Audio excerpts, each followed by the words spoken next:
Welcome to the inaugural episode of Your Authentic Executive.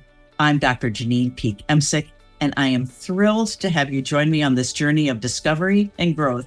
Here on Your Authentic Executive, we believe that the heart of leadership lies in the stories that we live.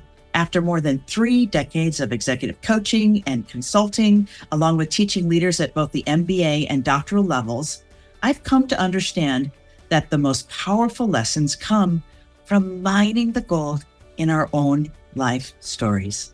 Each month, we'll feature the story of an inspiring executive, delving into the pivotal moments and life lessons that have shaped how they lead today. And leading up to these rich narratives, I'm excited to introduce you to our Your Authentic Executive Sparks.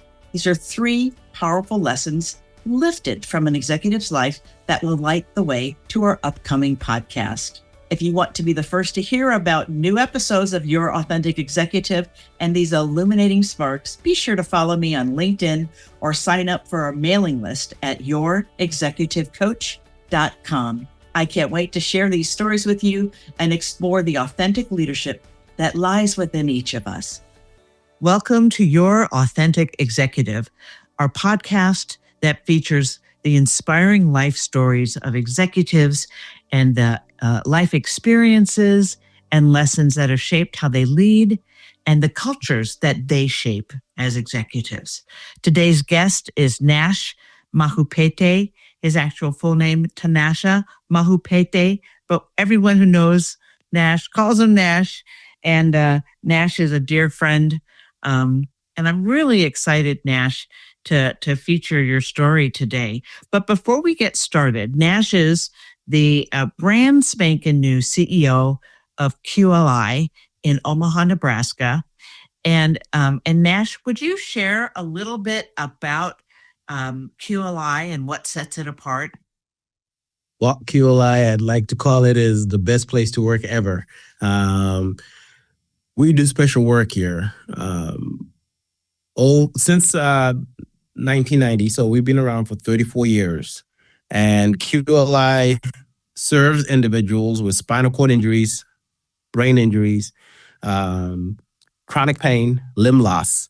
So people who have had a catastrophic injury, something that is life-altering, and we are tasked and blessed to be able to help them get back to life and maybe give them a little bit of hope after something that has changed them so much that they come into Omaha from all over the United States. We've served about 48 states, and you have people coming into Omaha pretty much with their arms crossed, wondering where life is going, with a lot of doubt, with a lot of loss, with a lot of despair. And our team of about 455 individuals gets to work with these individuals that have had a life-altering injury, and we help them redefine life. So what I like to say is we pander hope and facilitate neuroplasticity, learning, so that people get back on the task of life. And so those are 2 things that we do so well. And it's amazing because most people who come to us, if they hadn't gotten to QLI, would be going to skilled nursing facilities or some supported living environment. And over 85 to 89%, between 85 and 89% each year, we're getting people back home. So promoting that independence, giving them that life with purpose. And so I've been over here for the last 24 years. It's going to be 25 this year, quarter of a century. That's a long time. And like you said, Patricia Kearns, who had been at QLI for 24 years, and out of those 24, 14 of them had been the CEO, left a great legacy. I'm the third of CEOs, the original founding CEO, Dr. Kim Hogeveen, then Patricia, and then myself.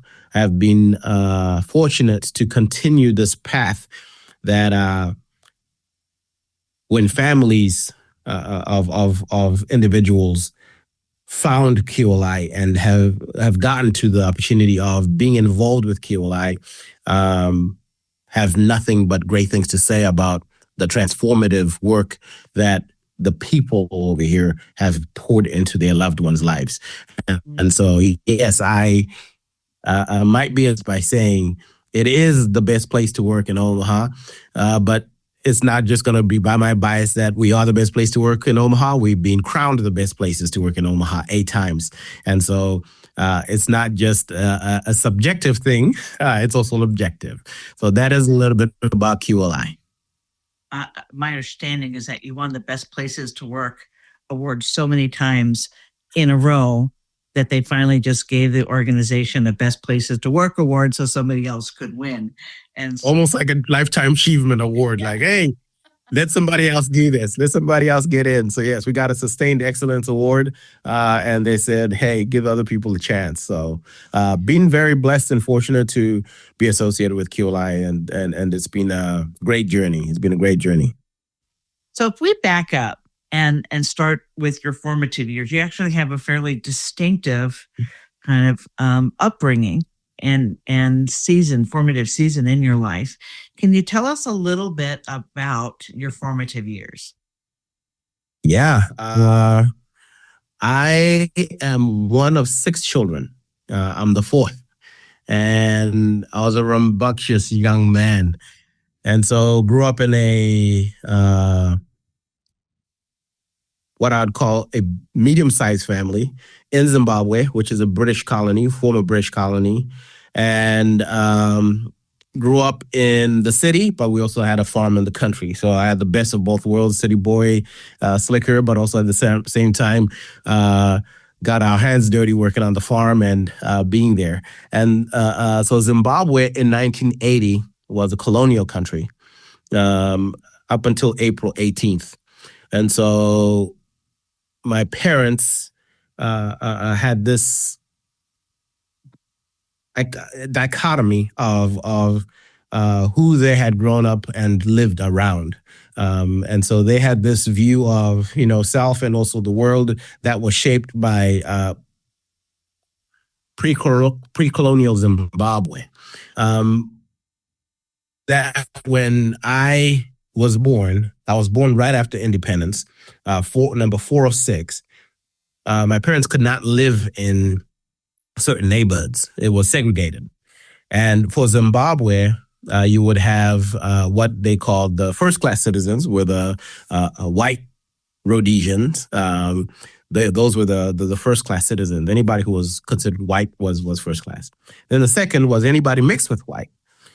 Third was we had a lot of people from India. So we had a lot of Indians who were also in Zimbabwe. And then the majority blacks were considered way down the rung.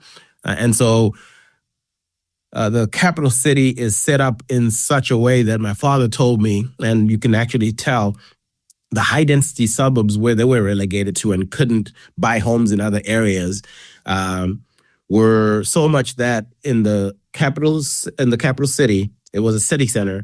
As you're commuting in, you'd be facing the sun, and as when you're commuting out, you'd be facing the sun as well. So, but those with privilege, out of the ones that had the nice houses and suburbs, the suburban areas, on the way into town, the sun was behind them, and they set it up so much that it was behind them as they were leaving the central business district as well. And so my parents always had this thing of, we one day will be able to buy a home there. And so after 1980, we were able to purchase a home in areas that we weren't able to purchase. And I was able to go to school in integrated schools with people who were black, white, anything else. And so that's the environment I grew up in Zimbabwe. And you've shared that the culture of your home was fairly distinctive, right? And it was shaped by your parents. So maybe tell us a little bit about your mom and your dad, the culture that was shaped in your upbringing. Yeah, I grew up in a pretty spiritual Christian family, and we were, faith was a strong thing in our household, but it was so much that we moved, from this area, and were able to live in the suburbs and had a bigger home. And again, one of 6 kids, and we had enough to have each person have his own bedroom or their bedroom. But we didn't have that in our house because we had a lot of people that ended up staying with us, so many of them. And at some point, I even asked after they had all grown and left, and I was grown. I was like, "Mom, how were we related to that one guy that lived in the in the other bedroom, which was supposed to be mine?" And she's like, "Oh, he's not related to us." And I was like, "Oh goodness, we saw him as a cousin." And so my parents lived this life of blessed to be a blessing in so many ways, and where they could help, they helped. And so we had a home full of so many people from so many places that I always thought that they were relatives in so many ways, and they weren't. But yeah, blessed in that manner. My mother is a retired nurse. For over 40 years, she was a nurse. And I grew up, just seeing her working in the local clinics and hospitals. I delivered a lot of babies. And my dad had been in the textiles industry and was one of the top salesperson at a company called Merlin Industries in Zimbabwe. He ended up leaving Merlin Limited, and there was a gentleman by the name of Tom Dashell who had come to Zimbabwe. He's a pastor, and he asked my father to join him in that setting up of that church, which is now the largest church in Zimbabwe. It was called Rhema, and now it's called Celebration. And he had helped launch that church.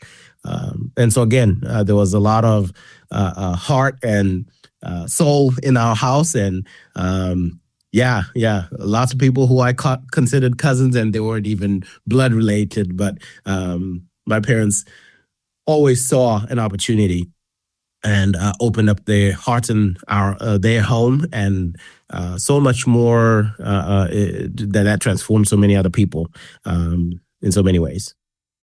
So you've said that you grew up with a lot of isms, a lot of things you learned that were phrases, statements that kind of set the trajectory about kind of how we're going to choose to live together and what is a successful life. Do you remember any of those? Can you share any of those off of the top? Well, I share them with my kids, actually. My wife probably is listening right now and is probably like, yeah, here we go again. More isms, but there's something that's good about those, because it sets your life on a certain path on maybe some principles you live by. I think something, given that we had this household, so as far as I knew, if we had less mouths to feed, my parents would have been more well off. But what I learned from my parents in so many ways is, somebody asked my mom, definition of success. And I remember my dad, who has since passed, he passed away in 2002. And one of the things that I remember clearly was this notion of what is success, and in America, we have so many definitions of success. And the success that my parents had was, at least their definition was, as long as we have food on the table and love in this household, this is everything that we need. That is success. And so that simplifying things to that made it something that at least I was able to be inspired to aspire for. There were a lot of things, but even growing up in colonial Zimbabwe or post-colonial Zimbabwe, my parents, who were not allowed to live in certain neighborhoods, who had been relegated to certain jobs and didn't have the privileges that other people had. I remember my father telling me, my mom is the wiser one, but my dad also had some wise things to share. My mom is the wise one. But my dad, I remember him just sitting me down and just saying, I want you to know that no one is better than you. Not a soul. But I always want you to remember that you are no better than anyone else. And so there's this piece of it on an understanding of you, me, and anyone else around. It's just by grace that we are who we are, and so it's when we put this hierarchy and things in place. Those are all man made in so many ways.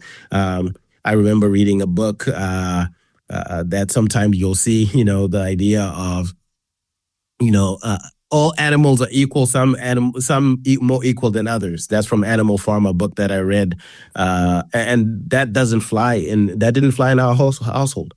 We're just humans. We're just humans trying to get through this thing called life. And so, yeah, those are some of the isms. I don't know which other ones I shared with you that maybe stayed with you. But yeah, those are some of the ones. They're on the tip of your tongue. You shared them. You went to boarding school at the age of 13. Yes. And when you've talked about that experience, you said, I know what is right, but am I going to choose to do the right thing? So that was an interesting season for you. Can you unpack that a little bit? Yes, I went to a boarding school, Marist Brothers boarding school, and it was an all-boys school. Like I said, I was a rambunctious one, and out of the 6 kids, I was the first one that got sent to boarding school. My parents said, "Okay, somebody else can take a shot at this one." So yes, I would go to school, and it's different from maybe some of the boarding schools that we have over here. We have a local boarding school called Mount Michael in Nebraska, and some people go to school for maybe Monday through Friday and then be back on the weekend. What I had was what people in the United States would call a year-round school. And so I would go to school 3 months and then be back about 3 to 4 weeks, then 3 months. So I would see my family for about 3 months of the year. And it was a very formative time because at 13 years old, it was an opportunity for me to, first off, I felt like I was being cast away. I felt I was being cast away. But reflection, and even the first year or two after leaving, I found it as an opportunity to actually grow up and get to the part of being more independent. But also, I had been raised very well in a household with love and discipline and being taught to do the right things. And what I had was an opportunity to exercise maybe agency and maybe a little bit of free will and so many things. And now I didn't always make the right decision, but I knew when I was not making the right decision. And maybe had to have, corporal punishment was the rule of law there. And so I had to, I had to learn the rough way and the tough way. But yeah, it was a great time. I built so many great relationships at Marist Brothers, Marist Shungu and Kwekwe. It was a great time. I played a lot of sports. So being that you're on the boarding school, you will stay on the campus unless you have something that is going to be an outlet to leave. So any team that had an away sports event, even if I couldn't be the featured player, if I could just be even a sub, I'd be like, okay, let's try and make the tennis team this week. My main sports were basketball. I swam when I was younger, and but then I found myself in lots of other sports, and even being a journalist to be like, okay, I'll cover the sports column this week and do something so I can just get out and be off the campus. So yes, I found myself engaged in lots of sports and had opportunities to do a lot of things. So you mentioned agency and free will, agency, personal agency. And can you tell us a little bit about what you mean by personal agency? How would you describe or define personal agency? So the idea of agency, I think there's this piece, at least for me, where I'm responsible for the actions that I take. There's a lot of choice decisions. That's another thing that may be another ism. I learned this very young. Decisions determine your destiny. And so the decisions I make today are going to, so what is it that I'm going to apply myself to that will yield whatever results in life? Fate does happen in so many ways, but it's mainly that piece that at least I've learned, the aspect of decisions determining my destiny. There's a lot of things that, happen to people in so many ways. I I also have grown to see and believe growing up in Zimbabwe, where people came from terrible situations, terrible marginalized communities and experiences, but they made this determination of this decision of determination and perseverance and pushing towards success in so many ways. So things are going to happen to us, but I'm not going to let them define who I am.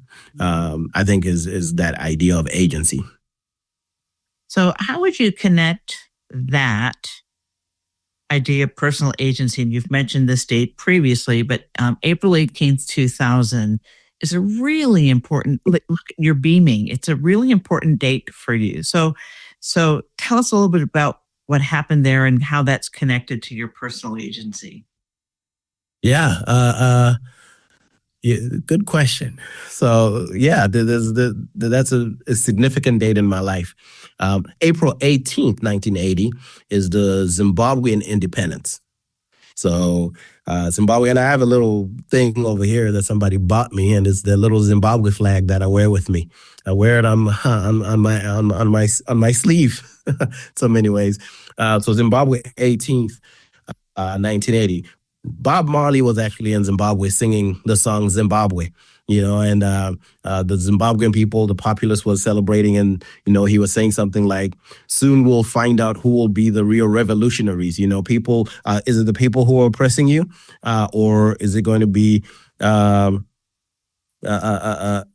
people that have taken over and are starting to shape what this new Zimbabwe is? And Zimbabwe was prosperous. About in the 1980s, the one Zimbabwean dollar was equal to $2, and so it was it had a currency that was equivalent to the pound, British pound, and so had a stronger currency than the U.S. Over the years, through terrible leadership, people who would like to rule instead of lead, it became a dilapidated country in so many ways. And my parents saw that happening over the course of time, and sent a sister of mine to England. She's over there with her family, has a British accent.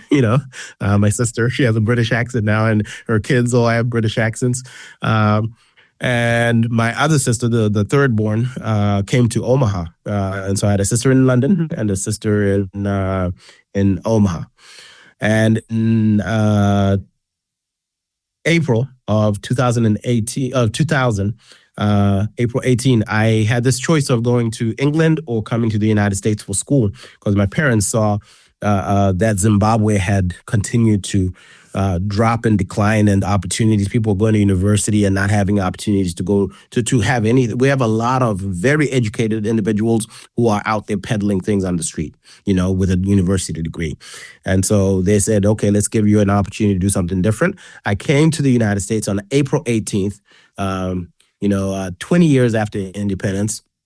Landed in Omaha. My parents said, go out and do what we've taught you. We've given you all the tools. Go do the job. The right thing. You've got God in your heart, and you've got the blessings that we're trying to send you with. All they had to do was show that they had the resources to pay for school, which they didn't, because they still had a slew of other kids to take care of back home. So I came to the United States with a bank slip that said they can take care of school. But then when I showed up, I had to work and figure it out. I lived with my sister for a little bit, and went to school first at Metro, and then ended up at UNO and then Bellevue, graduated from Bellevue with an environmental sciences degree, and then later on with a business degree. So when part of your work while you were going to school, because you were, my understanding is you were responsible for all of your expenses. Oh, yes. Yeah. It was a tough time. Yeah. It was a tough time. I came to Omaha, April 18th. It was the 19th by the time I arrived here, and June 26th I was working at QLI, and I was just looking for a job. I was just looking for, before QLI, between end of April, because you have to hit the ground running, end of April to June, I'd already gotten a job at Pizza Hut on 68th and Ames. It's a CBD shop now and something else, so you can go get some of your illicit stuff over there now. But then it was pizza, so I was on the cut board at Pizza Hut. And then I was like, okay, so this is just a job. And then I was like, okay, I need a different job. I need a job that I can work in the morning and go to school in the evening, late at night, because Pizza Hut closed earlier. And didn't pay the best either. So I wanted a role that would help. And so QLI, my sister had a friend that worked over here. She was a nurse, and she said, okay, come check this place out. And that's what it was. It was just a job. I wanted to, nothing for healthcare. And it was just like, this place works. It's convenient. And being an international student, my tuition was double than what the local students is. And so it was a difficult time leaving a community college after having that as tuition to then going to a state college. It's like, oh, wait a minute. What you mean I have to pay now almost triple the tuition? And so I worked hard. It was a lot of, there was a time I remember having 68 hours of overtime. And one of the ladies who is a great mentor and a great leader at QLI then, Rhonda Kinney, said, we can't do this. This is not going to happen. And so she's like, burnout. And I was like, I'll burn out if I don't work. I'll be without school. I will be without. I think you're burnout. Oh, that's interesting. Yeah, I will burn out in so many ways. So yeah, but it was this place that I found that was called QLI. I had no intentions of staying here at all. No intentions. My intentions were come to the United States, go to school, end up graduating, going to Southern Africa and working in the non-governmental organizations over there, maybe as an environmental lawyer or something like that. That was my goal. That was my script, nothing else. But then I always say when people ask, I did get married while I was still at QLI. I met my wife through QLI, but my mother-in-law works over here. But the biggest thing that happened that kept me in the United States was QLI. QLI happened is what I say to people. And you've said that it reminded you of your grandmother. Yeah. That you have a good memory. Reminds you of your grandmother. I mean, it's really interesting. I ask these questions because they connect how our formative years inform how we view the things that happen throughout our lives. And so tell us a little bit about how QLI reminds you of your grandmother. If you guys are watching, never tell Janyne anything because she remembers everything and she connects these crazy dots. Yes. You have a great memory. You have such a great way of connecting these dots, by the way. Oh, thank you. Yes. So in Zimbabwe, we had a farm. And I remember distinctly those were some of my fondest memories on holiday. Because we'd go out to the rural areas and go to the farms, to the farm area. And my grandfather had passed away way before I was born. And my grandma, my mom's mom, was this 5'2" lady, 5' nothing, petite, but very powerful. When my grandpa died, there were some suitors that had come and said, you should just join my concubine and whatever, my harem, because no woman can be a farmer and run a farm, so about 300 acres of farmland in Zimbabwe, maize, animal husbandry with cattle, sunflowers, beans, all that stuff. She farmed all of that, had a team of people that used to work on the farm. And again, there was this notion of everyone that worked there. I remember distinctly one person that she hired over there. And this dude was scary, big dude. And I remember going one day into the little shopping area district over there. And I remember people talking about this guy and saying, oh, yeah, this guy had stolen from a farm. And I was like, oh, okay, this guy's not a good guy. Grandma, go needs to know this. And then he had also beaten one of the farm owners. So this guy had like some black eye. And I make my way back home, and I pulled my grandma to the side away from this big mean guy. And I was like, Gogo, that guy's not a good guy. And she's like, what you talking about, Tinashe? And she said, I was like, oh no, he stole from a farm, And she's like, oh, okay. What do you know? And I told her, and he also beat the farm owner. And she said, jokingly, oh yeah, I would have beaten that man myself if I wasn't a saved woman, because he had said, you know what, you might as well come join my harem, because women shouldn't be farmers. And so, fortunately for him, I'm saved. But yes, they didn't pay the people over there, didn't take care of people. This is what we do here. We are a different place. And I was like, okay, this woman is senile and doesn't quite understand how things should work. But this gentleman who had worked at the farm, worked at the farm, later on became almost like a farm manager. And later, after my grandma passed away, he came back to the farm, and because that's where my grandma is buried. And he spoke at a funeral and said, when nobody else wanted to take a chance on me, this woman saw me. And the word in Shona is Vaindiwona. She saw me.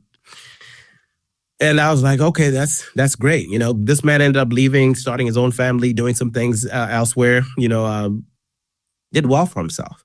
But there was something about how, and with the farm owners, with the farm people, the people that worked on the farm, the thing that I realized that was different from what we had on our farm is we didn't see them as workers. They ate with us. They slept in the same areas with us. They lived with us. And we used to call them big brother or uncle or whatever else. It wasn't this title of you're this person who is here to work the farm and you're not part of the family. And so we were beholden to them almost as family. And that's what it was. It was a community of family. And so when you say that this experience shaped me in so many ways, when I came to QLI, this kid who was 19 years old, an accent, was welcomed in so many ways. And this is what I felt when I came to QLI. It was almost like I was back at Gogo's place, warm, inviting. People saw me. Like that other farm worker who said, Lindy Warner. He wasn't seen as a thief. He wasn't seen as a violent person. He was just seen as a person, a human. And that's the thing that we do at QLI. And that's something that I experienced there when I first got here. And that's what kept me over here. So when I say QLI happened, that is it. They saw me. And we see each other in so many ways. And so, yes, that's the parallels that you had on that. So thank you for bringing up that. When I hear that story, and if I translate that to some of what I've experienced as a consultant and working with organizations, the number of times I've gone to an all-department event or, an all-organization event, and there's tables where people sit. And most frequently, the leaders of the organization sit with themselves. And as opposed to saying, we are all in this together. Let's sit together. I want to know you. Yes. And so one of the most powerful things that's really simple is for you as a leader to sit down and have coffee, to sit down at the table with the folks that you don't know, with the purpose of getting to know them, to build this sense of care and community that Nash is talking about. That sense of care and community continues. You mentioned that in 2002, your dad passed away. Working at QLI, you'd been certified as a CNA, which is kind of the foundational certification for nursing, a certified nursing assistant.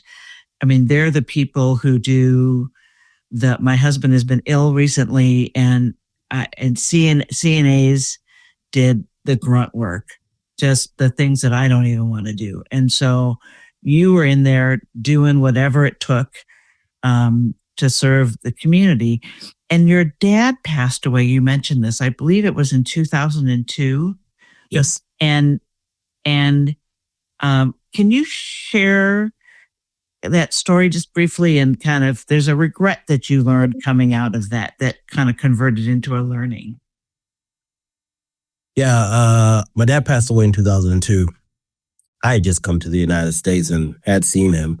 And I remember, we had help with a few other things. I was on a limited income, and we had to coordinate efforts for people to help with the processes back home, because the finances were not in a good spot. And so some of my siblings were able to go back. I wasn't able to go back. A sister of mine wasn't able to go back. And I think it was a low point in my life. I saw it as my problem. I flew to Texas, spent some time with my sister over there because she had moved over there. And the one regret that I do have is I had not connected very well to the community at QLI. Even though I was accepted,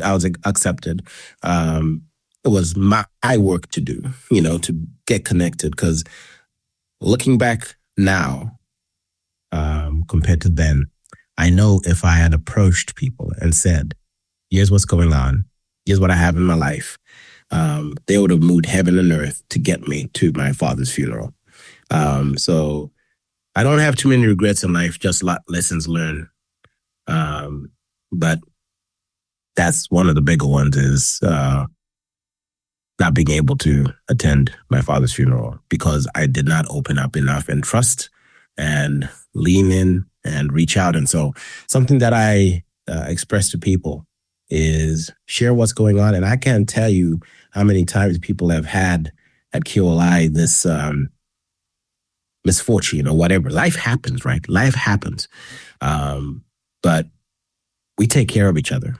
And I know I would have been able to be taken care of had I spoken up. So yeah, that was a tough time for me. You shared, my regret was not that I wasn't there. My regret was that I didn't share it. Yeah. Because I know how much the community at QLI cares. Mm-hmm. Probably would have been able to go. So by not sharing, you actually did not make it possible to receive help. No, it was my problem. And I always tell people, it's not your problem, it's our problem. That's what I tell people at QLI always. It's not your problem, it's our problem. So lean in, share when things are tough. We'll jump in and we'll help.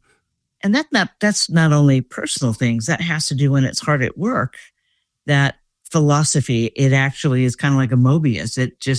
It goes, it's personal. It has to do, leaders oftentimes will not ask for help, or team members will not ask for help because of that false belief that I have to do it myself, as opposed to we do this better. And it kind of leads to another philosophy that you have. Can you tell us about Ubuntu? Ubuntu.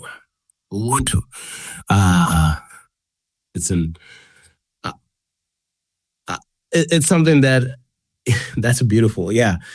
The idea of Ubuntu is I am because you are. I am because we are. This philosophy of togetherness, connectedness, and interdependence. It's an African philosophy that comes from, it's an ethos that comes from the Bantu languages, and Ubuntu, Ubuntu. And it is that idea of togetherness, connectedness, and interdependence. And so my being is your being, in so many ways. When we greet each other, one of the things in Zimbabwe is we ask the other person is, how are you? And the other person says, I am well if you are well, Yeah. So there's this piece of togetherness and interconnectedness that we have, and that's the ethos around it. There's lots of that's been written about it, but it's one of the things that I've heard an analogy towards it is there was a colonialist who went into a village in Africa somewhere. So I'll call it Zimbabwe. And, takes and brings with him a bunch of goodies, candy, sweets, toys, and everything. And asks the chief and village elder, hey, do you mind getting all the kids together? And we'll do the traditional American rat race of draw a line here, put a finish line over there and say, hey, on your marks, get set, go. And the person who crosses the finish line first gets the things to play with. And, the kids come and he says, on your marks, get set, go. He's explained everything that's going to happen. And he's bewildered because these children don't have this mad rat race. They have the tall, skinny, fat, kid, all of them, the one who's hobbling with the limp, all locking hands, crossing the finish line together. And that is what Ubuntu is like. It's not about me. It's about us. It is connected to one of my favorite African proverbs. If you want to go fast, yes, go alone, and I'll do my. And if you want to go far, go together. Yes, and that's a beautiful one. Absolutely connected. So that's a beautiful one. I'm going to connect two thoughts of yours, kind of as we're moving towards the conclusion here. That have to do with other kind of wisdom guidance that has led you. And one of them has become kind of one of my most favorite insights that I have ever had, which is people will rise the level of belief you have in them. You have in them. People will rise to the level of belief that you have in them. And it's connected to what I've heard you say, which is anyone can be a CEO. Yes. Is your story. Anyone can be a CEO. So can you speak to that a little bit for us? Yeah. At QLI, that's something that is profound that you just shared over there, because that's something that we have in terms of, and this was instilled with in all the leaders that we've had at QLI, starting with Kim Hogeveen, Patricia Kearns, and something that I truly believe is see anyone that comes through our doors as they could be the next potential CEO and treat them as such. So don't just see them, but treat them as such. Have reverence for that person. Get to know them. Take the time to connect to them. Because Michelle Obama actually said, failure is a feeling long before it's actually a result. Failure is a feeling long before it's actually a result.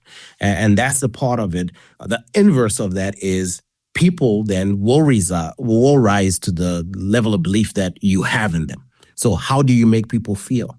Are you making people feel like a winner or a failure? And if we can help individuals, like I said earlier, what QLI does, neuroplasticity, reconnecting the brain in so many ways, the ability to get somebody who's not walking to get back to walking, the ability to get somebody who's thinking that life is done and there's nothing else to live for, saying that I have hope and I have belief that I have a purpose and I'm going to live that purpose in my life. And if we can do that with individuals, why can't we, that we're serving, why can't we do that with our team members as they're coming into our organizations? So how are you going to connect with that person and actually pour into them, invest in them? And if I am not a testament of that, from coming from Zimbabwe, this ratty little 19-year-old, I call myself a knucklehead in so many ways. I was not your ideal team member, but I got people pouring in me, believing in me, and giving me, speaking life into me in so many ways. And yes, it is true. Anyone can be a CEO. It's not this thing of you being taught or anything. No, it's just people believed. That's all people did within me, belief. It's Pat Kearns was our previous podcast, so the retiring CEO, who shared that anyone can be a CEO, and that that was embedded in the culture and the founding CEO. So we're looking at how many years of this? When was QLI founded? 34 years ago. We're doing our 35th anniversary this year. So a belief that has shaped the brain's neuroplasticity. Oh, my brain is usually in arm's reach, but It's a beautiful day. To shape the brains of hope, of possibility, of growth, as opposed to fret of limited beliefs, and that is embedded in the culture because of the leadership that's been present, both in serving your clients as well as in serving one another in the QLI culture. So I'm going to ask two practical questions as we wrap up. And the first question is, do you have any A-game habits, anything that you do consistently, a consistent habit that helps you perform in life and work to the best of your ability? Habits. I do have habits, quite a bit of them. And surrounding myself with people that care is something that is essential. Who's on your personal board of advisors? And Janyne, you're one of mine. I think we've connected on so many things over the years. So maybe that's not a personal habit, but it's a thing to do every single time, is to figure out, are the people around me going to increase me or decrease me? And I can tell you that Janyne has poured so much, and I can tell you again and again that I've increased in so many ways thanks to you. But from a habit aspect, how mindful are we? And so we can use this mindfulness in so many ways. Introspection is good. And whether, for me, I pray, but then there's this practicing of clearing your mind, and but also there's this piece of being present in so many ways. So mindfulness is something that I find is good, meditation. And so I encourage people to find whatever they have in terms of being able to connect. For me, like I said, one of them is prayer. The other piece is I'm learning, constantly learning, always being curious. ABC is something that I say. Your mind, your brain is like a piggy bank. You can't get out of it what you haven't put into it. So how much are we depositing in there? Is it high value, low value? So that's something that's a habit of mine as well, is how much am I learning? But like I said, surrounding yourself with people. And then maybe another thing is not everything in life is crazy high value in so many ways. Just do something sometimes that just relax. Sleep is good. Dr. Jeff Snell, was talking about lymphatics and how you should hear this, Janyne, but it's this, imagine janitors that come at night and clean up, waste in our brains. It's cutting edge things that are studies that are coming out, but sleep is powerful. Get your rest, get your sleep. I'm an early riser, so people think that I don't sleep, but I sleep. I'm an early riser. I also go to bed early. But yeah, those are some of the things that I say would be habits to put in there. Lastly, Janyne, you are the queen of gratitude. And so practicing gratitude is something that is essential. I would say always practice gratitude in so many ways. That's the key thing that has happened at QLI for myself. I am blessed to be able to, every great thing that I hear about team members at QLI, jotting a note, throwing in a little gift card and passing out that person and saying, hey, you have somebody who just shared something great about you, and for you, we're grateful. So you cannot talk about habits without talking about gratitude, and Janyne is in the room. So yes, gratitude. Thank you. And last question. Yes. As a leader, what brings you joy? Lots of things bring me joy. The biggest thing is who I'm surrounded by. We have this mission-centric team at QLI. And it's amazing when you have 450 people who show up with their hearts in the right place and say, I'm going to continue to push. That's one thing that brings me joy as a leader. I also say that I'm a leader, not only at work, but also in my home. So it's about seeing my kids and my family continue to grow in so many ways. because there's this thing of, we think leading is about this thing of business, but I'm a leader in my home as well. So is my wife. She's a leader in the house as well. And so seeing our kids grow spiritually, physically, but also in their talents in so many ways is something that definitely brings joy to my heart. Mm. So I'm going to share a couple of the kind of standout quotes that have kind of caught my attention today. And those are, you're doing right when you know when the people around you know that you're cared for, right? Yeah. That Ubuntu. Say it again. Ubuntu. So the B, just make it woo. Oh, the B is a W. Ubuntu. Yeah, Ubuntu. Now I got it. Yeah, Okay, Ubuntu. Yeah. I am because we are. Yeah. And you said, I sleep better at night because I have an army around me. Well, we have an army. Yeah. People will rise to the level of belief you have in them. Decisions determine your destiny. ABC, always be curious. And this one I love. Your brain is like a piggy bank. You can't take out what you don't put in. What are you putting in your brain? And then anyone, modeled by Nash Mahupete, anyone can be a CEO. Hey, Nash, thank you for your time today. You are such a gift. And I look forward to the next time we see each other. We'll make it soon. Love you, Janyne. Thank you. Take care. Thanks, everybody.